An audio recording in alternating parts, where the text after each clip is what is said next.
Hey guys, how you doing? This is Uber Jedi, Suburbs again. And I was going to go into positioning part 2, but I was giving this a lot of thought, and I thought that was a more relevant conversation we should have. First of all, what I wanted to do is show you my stats.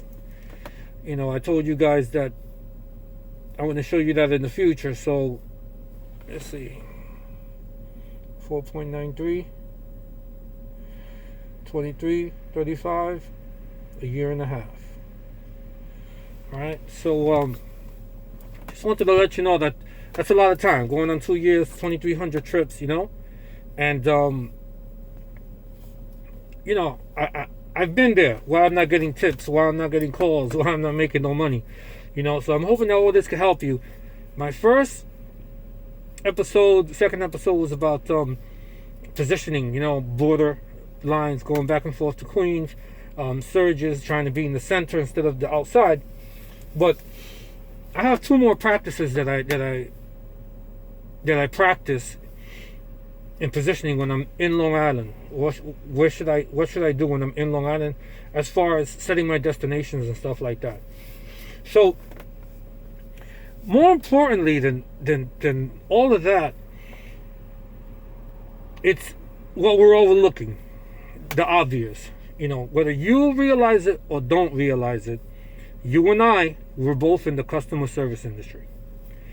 So, being in the customer service industry, you have to pay attention to certain things because you're dealing with customers. This is more than just giving somebody a ride. Sure, that's what it is. But I'm going to give you the perfect analogy, which came into my mind and turned everything around for me. And I had great success with what I'm about to tell you. You have to consider yourself somewhat of a waiter in a restaurant. I know you're like, what are you talking about? But I want you to give this some thought, okay? If you went to a restaurant to eat and you had lousy service, would you tip? Of course not. I wouldn't tip, you wouldn't tip. It's just the way it is. I want you to think about that for a second. In your weeks of doing this, receiving tips, why I'm not receiving tips? Why aren't they that frequent? Am I doing something wrong? Again, you're in the customer service industry. Okay, appearances go a long way. I've seen guys in t-shirts and Yankee hats. I have a hat on right now. I don't drive with a hat on. There's no hat. I have my glasses on. I always have a collared shirt or a nice sweater on. Presentation. The car is always looking clean. People in Long Island pay attention to these things. In the city, you probably could get away with that, running around in jeans and a shirt. There's a different caliber of people here in Long Island than in Queens. So again, going back to customer service, that goes dressing, car being clean, presentable. All these things play a major factor on how you're driving. You can't drive with clients, passengers, the way you would on your own. You can't be like, people observe that. You can't make a left turn if it says no left turn. I'm telling you, I could bring up stories where I've done that to save the client time, and then he commented on it. Hey, buddy, you wasn't supposed to make that left turn. Yeah, I was just trying to make up some time for you. I'm really sorry about that. It just goes on and on. You have to pay attention. You have to come clean. The car has to be clean. You have to drive a certain way. When I see customers eyeballing me while I'm driving, I put 2 hands on the steering wheel. I signal. I take my time. I try to be careful because I know that they're observing that. I know it might sound a little crazy, but I'm telling you, the second that I paid attention to these things and I tweaked these things, I had a much better turnaround. I took a couple of screenshots here of my tips and stuff like that. I'm just not going to do it, Start thinking yourself. Let's go a step further. Let's say you had a client for whatever purposes it is. You had a client, and you had a meeting with the client. Would you come in a hoodie, in a hat? Would you come to see a client like that, a potential client like that? No.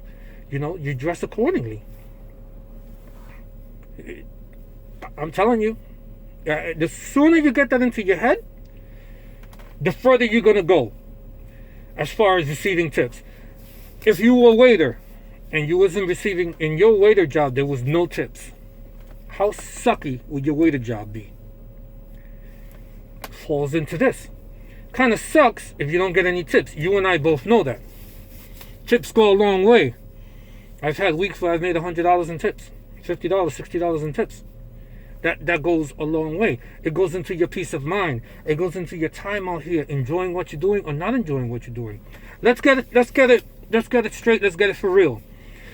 If you're receiving calls frequently and you're receiving tips, you're going to have a better attitude being out here. It's going to be enjoyable.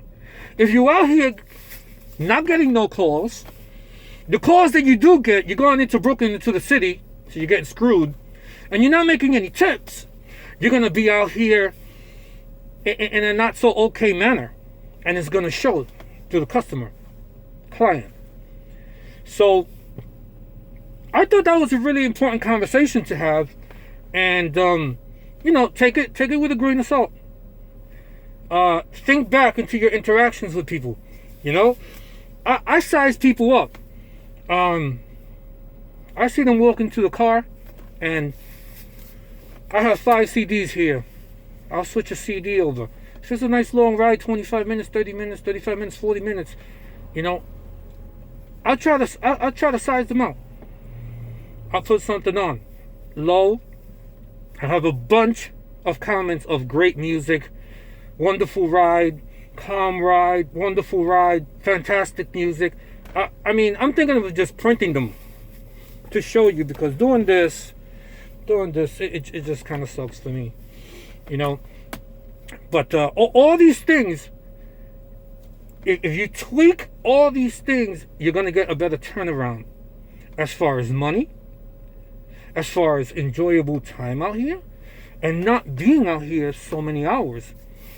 You understand? If you apply what I said about logistics, positioning, changing your attitude, changing the way you dressed, I did it, and I've had great success with it. So I was going to go into positioning now, but I'm just going to leave that for another episode, because there's a lot that goes with it. But I'm telling you, I got 2 fantastic tips for you. Never fails for me. And of course, it's the obvious.